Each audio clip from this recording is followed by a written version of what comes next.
Сәлем, менің есімім Құралай, менің каналыма қош келдің. Бүгінгі мастер-класста осы роза гүлінің электрикасын, жапырағын және де сабағын жасауды үйренеміз. Және менің каналыма міндетті түрде тіркелуді ұмытпа. Розаның артқы жағына осындай жапырақтарын өзінің шешелес стикерларын жабыстырып шығамыз. Бұны да шаблонмен қиып шықтым.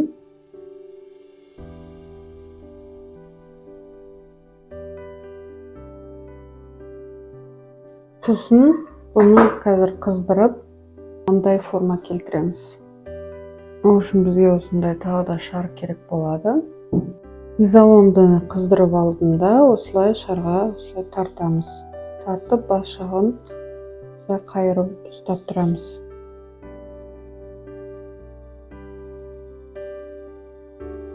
Ары қарай жабыстырамыз. Жерлерін осы пластмассаға жанастырған жерлерін оны термоклеймен жерлерді жабыстырып тастаймыз. Мынандай қиылысып тұрған жерлерін осылай жапырақпен жауып тастаймыз.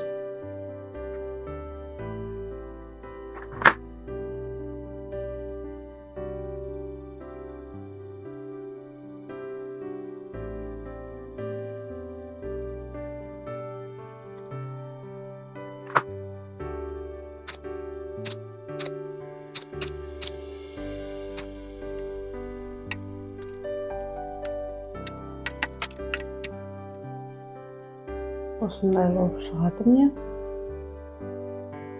Қарай осындай жапырақтар істейміз. 3 штук болады.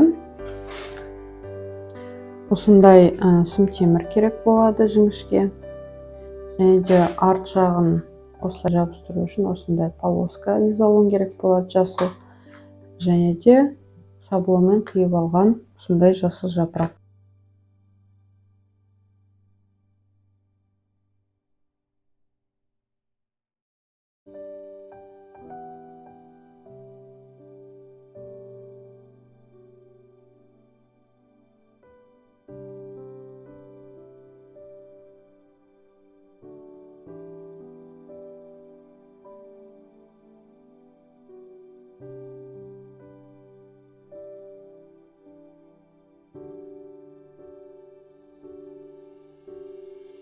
Ұзындығы 22-23 см істеп аласыздар.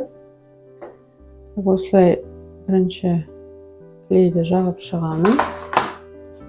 Одан кейін сол клейдің үстіне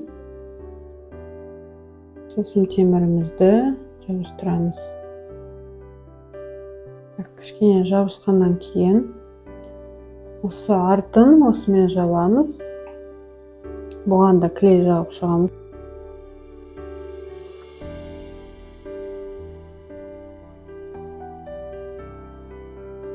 Бізде дайын болды.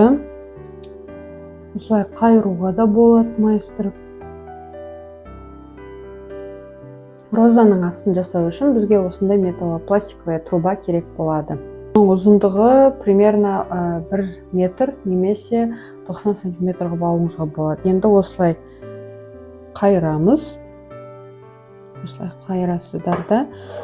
Сосын бұлай қарай иіресіз.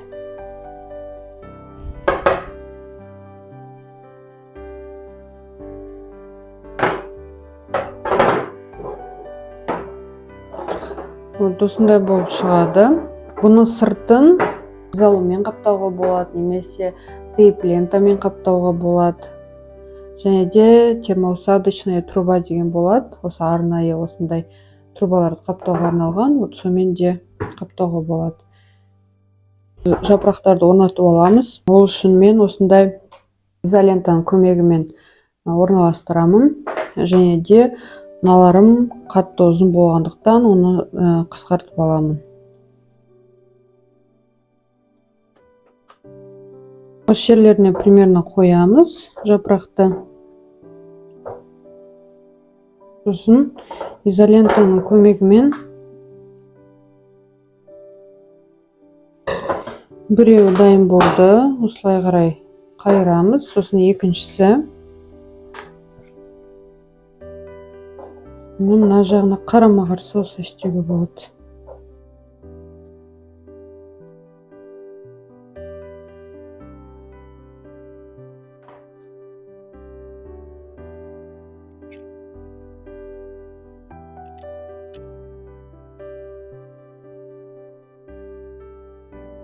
Осындай тейп лентаның көмегімен қазір жабыстырып шығамыз.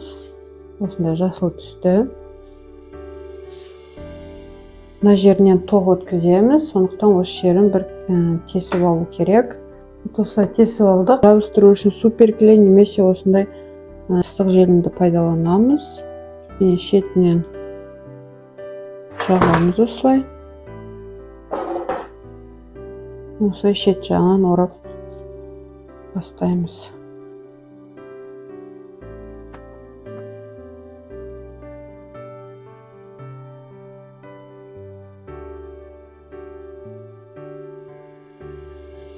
Ары қарай біз енді электрикасын жасаймыз.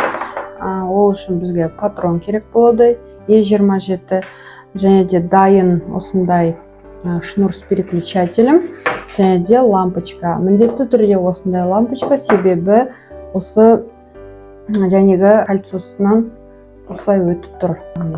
Сол үшін именно осындай лампочка керек. Мына жері цоколі E27, осы E27-ға келеді.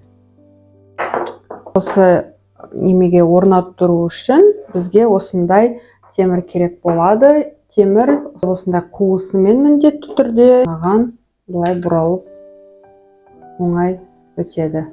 Сол үшін электрикасын жасау үшін осыны ашып істейтін боламыз. Аштық. Мына бас жағында бізге тазалап тоғын ашып алу керек.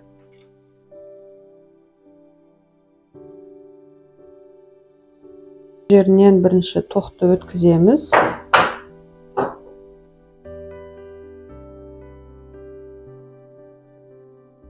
Мынадан да өткізіп аламыз.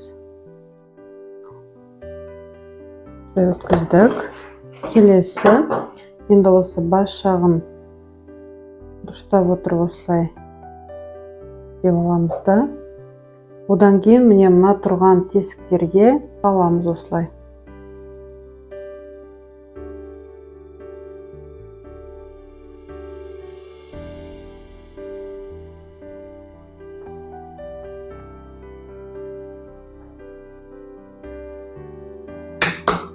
Қайтадан жабамыз. Электрикасын тексеріп аламыз.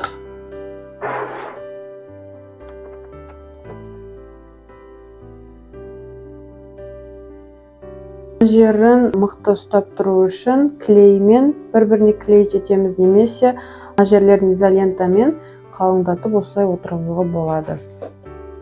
Осылай кигіземіз. Тоғын қосып көреміз. Бері қарай қарату үшін осы күйінде алып, бұлай қарай осылай бұрып қоюға болады. Бізде осындай светильник дайын болды. Егер де мастер-классым ұнаса, каналыма тіркелуді және де лайк басуды ұмытпа.